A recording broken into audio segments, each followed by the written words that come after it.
चंपावत उपचुनाव के लिए कल वोटिंग का दिन है और उससे पहले हम पूर्व विधायक यहाँ पर हेमेश खरकवाल जी के साथ मौजूद हैं। बातचीत करेंगे। निर्मला गैतोड़ी जी इस बार यहाँ से कांग्रेस की उम्मीदवार हैं। हालांकि उससे पहले कांग्रेस की तरफ से सिर्फ एक ही यहाँ पर उम्मीदवार चुनाव लड़ते आए हैं, वो हैं हेमेश खरकवाल जी। हमने जब चंपावत की सीट खाली हुई तब भी इनसे बातचीत करने की कोशिश की थी। तब इन्होंने यह दावा किया था कि मैं लड़ूं या कोई भी लड़े, पूरा समर्थन कांग्रेस के उम्मीदवार को रहेगा और कांग्रेस टक्कर देगी मुख्यमंत्री पुष्कर सिंह धामी को। लेकिन क्या वाकई, क्योंकि चुनाव प्रचार अब थम चुका है, क्या वाकई अब कांग्रेस को फाइट में समझ रहे हैं हेमेश खरकवाल जी या नहीं, ये जानने की कोशिश करते हैं। हेमेश जी, आपका स्वागत है R9 न्यूज़। बहुत बहुत धन्यवाद आपका। हेमेश जी, क्या देख रहे हैं? प्रचार थम चुका है, कल वोटिंग होनी है, तो ऐसे में कांग्रेस कहाँ नजर आ रही है? देखिए, कांग्रेस बहुत बढ़िया, बहुत मजबूती से चुनाव लड़ी।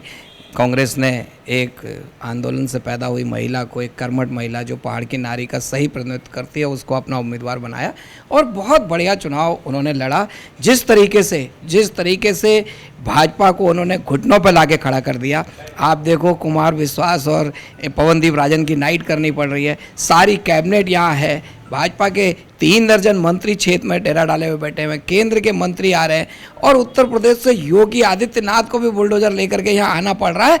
तो मुझे लगा कि वास्तव में ये निर्मला गैतोड़ी की जीत है कि उन्होंने इतनी बड़ी पार्टी जो दम्भ भरती थी कि साहब हम अब सबसे बड़ी पार्टी ये है, उस पार्टी को यहाँ पर घुटने पर ला दिया। यही सबसे बड़ी जीत निर्मला गैतोड़ी की पहले मानता हूँ जी। लेकिन एक सवाल उठ रहा है हेमेश खरकवाल जी, हमने आपसे भी पूछा था कि क्या आप उम्मीदवार बनेंगे, तो आपने ये कहा था कि कोई भी लड़े कांग्रेस की तरफ से मैं पूरा सहयोग करूंगा और मैं खुद भी लड़ा तो टक्कर देंगे।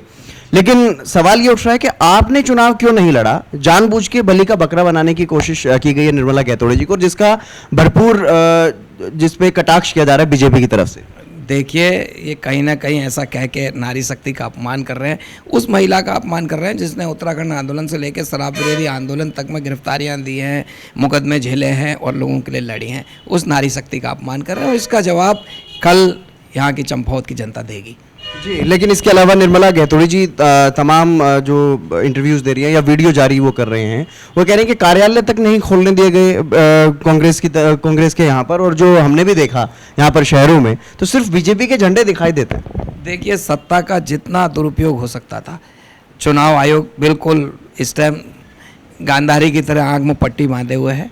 आप मेरे ऑफिस से बाहर निकल के दोनों तरफ अपना कैमरा घुमाइए, जितनी चुनाव आयोग ने खर्चे की सीमा दी है उतने उससे ज़्यादा के तो इनके झंडे और होल्डिंग लगे हुए हैं जो बाहर दिखाई दे रहे हैं, कहीं छुपे हुए नहीं है। अंदर का तो हिडन तो क्या है वो एक अलग चीज़ है, मगर जो सामने दिखाई दे रहा है, मगर किसी के चुनाव आयोग के कान में, हमारे वरिष्ठ नेता भी वहाँ प्रदेश चुनाव आयोग से भी जाकर के मिले हैं, मगर किसी के कान में जूं नहीं रंग रहा। ये सत्ता का जितना दुरुपयोग, जितना भय, आप देखिए ना, चुनाव आयोग से मंजूरी लेने के बावजूद भी 2 कार्यालय कांग्रेस के बनमसा में बंद करा दिए गए, जिन कार्यालयों की ओपनिंग भी हो गई थी।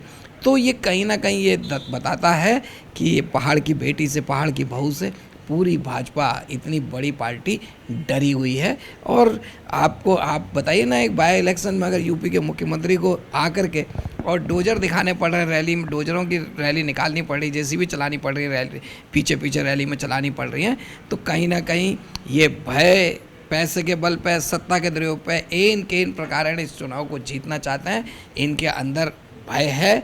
ये लोगों को लगता है कि ये टनकपुर की जनता विवेक से निर्णय लेगी तो कहीं ना कहीं निर्मला गैतोड़ी जीतती हुई दिखाई देंगे। एक और सवाल, मेरा आखिरी सवाल। आपने केंद्रीय नेतृत्व की बात की, बड़े बड़े मंत्री और उत्तर प्रदेश के मुख्यमंत्री की भी बात की। कांग्रेस के स्टार प्रचारक की लिस्ट में भी बड़े नेता थे, वो यहाँ पर नहीं पहुंचे केंद्रीय। देखिए, हमारे बड़े नेता, जननेता हरीश रावत जी यहाँ पर आए, हमारे प्रदेश के प्रभारी देवेंद्र यादव जी। मैं केंद्रीय नेतृत्व की बात कर रहा हूँ। राहुल गांधी, प्रियंका गांधी का भी नाम स्टार प्रचारकों की लिस्ट में था, वो यहाँ पर नजर नहीं आए। देखिए, सामान्यतः बाय इलेक्शन में बड़े नेता ये मानते हैं कि जो स्टेट की कमेटी हमारी उस चुनाव को लड़ेगी, और हमको लगता था कि ये चुनाव फेयर होगा।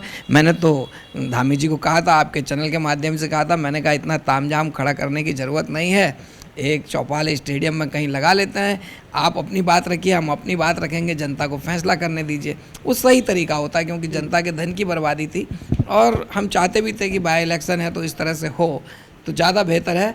मगर पता नहीं क्यों इतना भाजपा डर गई या क्या है। आज देखिए ना, कल प्रचार थम गया है, मगर आप बाजार में घूमेंगे तो आज भी मोटरसाइकिल की रैली निकाल करके मुख्यमंत्री घूम रहे हैं, आचार संहिता का खुला उल्लंघन है। और जो पकड़ने वाले हैं वो पीछे पीछे गाड़ियां चला रहे हैं, जिनकी जिम्मेदारी है कि रोक के साहब ये कैसे निकल ली है, बिना परमिशन के 5 से ज़्यादा लोग नहीं जा सकते, धारा 144 लगी है। तो जिनकी जिम्मेदारी है उसको रोकने की, आप अपने कैमरे में कवर कर सकते हैं, वो प्रोटेक्शन दे रहे हैं, वो साथ में चल रहे हैं। तो ये भी नहीं कह सकते ये लोग कि निर्वाचन अधिकारी हैं या दूसरे, ये लोग ये भी नहीं कह सकते कि हमने नहीं देखा। सब सोशल मीडिया में आ रहा है, उनका लाइव भी हो रहा है। तो ये क्या है?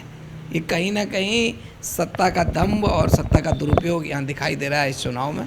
और ये चीज़ें लोकतंत्र के लिए घातक हैं। पहाड़ जैसे छोटे पहाड़ी राज्य में जहाँ विकास को लेकर के उत्तराखंड की लड़ाई हुई थी, आज कौन विकास की बात कर रहा है, कौन बेरोजगारों की बात कर रहा है? सेना में यहाँ के लोग जाते थे, यहाँ हर घर से एक सैनिक होता था उत्तराखंड से, मगर 3 साल से सेना की भर्ती नहीं हुई है। पहले कोई सूबेदार हौलदार रिटायर आता था, उसके पेंशन से उसका परिवार चलता था। अब सुनाई दे रहा है कि संविदा पर भर्ती होगी, 3 लाख पद खाली हैं, 3 साल के लिए संविदा में, 3 साल बाद वो नौजवान बेकार हो जाएगा, ना उसे कोई पेंशन मिलेगी ना कुछ मिलेगा। ये मुद्दे ऐसे थे जिन पे बहस होनी चाहिए थी, जिन पे चर्चा होनी चाहिए थी, मगर धर्म की ऐसी अफीम है कि ये सारे मुद्दे आज गौण हो गए हैं और सिर्फ किसी भी प्रकार से साम दाम दंड भेद सत्ता का दुरुपयोग करके इस सत्ता को हथियाना ही भाजपा का मकसद रह गया। इनको विकास से कुछ लेना देना नहीं है। चलिए, बहुत शुक्रिया हिमेश खरकवाल जी, पूर्व विधायक चंपावत से हमारे साथ थे। उन्होंने ये दावा किया है कि कांग्रेस की तरफ से निर्मला गहतोड़ी जो उम्मीदवार हैं, उन्होंने पूरी सरकार को, न कि सिर्फ मुख्यमंत्री पुष्कर सिंह धामी को जो कि यहाँ से उम्मीदवार हैं, पूरी भाजपा को घुटने पर ला करके खड़ा कर दिया। अब ये देखने वाली बात होगी, चाहे वो हारे या जीते। इन्होंने ये भी दावा किया है कि निर्मला गहतोड़ी जी की तो यही जीत है कि पूरी की पूरी बीजेपी इस चुनाव को जीतने में यहाँ पर लगी हुई है और सत्ता का दुरुपयोग करने का आरोप भी हिमेश खरकवाल जी लगाते हुए नजर आए। लेकिन ये देखने वाली बात होगी कि 3 जून को जो परिणाम सामने आएंगे उसमें क्या कुछ देखने को मिलेगा, क्या वाकई निर्मला गहतोड़ी यहाँ पर फाइट में थी। हालांकि ये जरूर देखने को मिल रहा है कि जिस तरीके से बीजेपी की तरफ से पूरी कोशिश जो खटीमा में हुआ वो यहाँ पर ना हो, इसके लिए मुख्यमंत्री पुष्कर सिंह धामी भी, जिस तरीके से वो एक कहावत है कि दूध का फूका छाछ भी फूक फूक करके पीता है, तो ऐसी ही कुछ स्थिति यहाँ पर देखने को मिल रही है। कैमरामैन अंकित के साथ मैं हितेंद्र, R9 न्यूज़, चंपावत।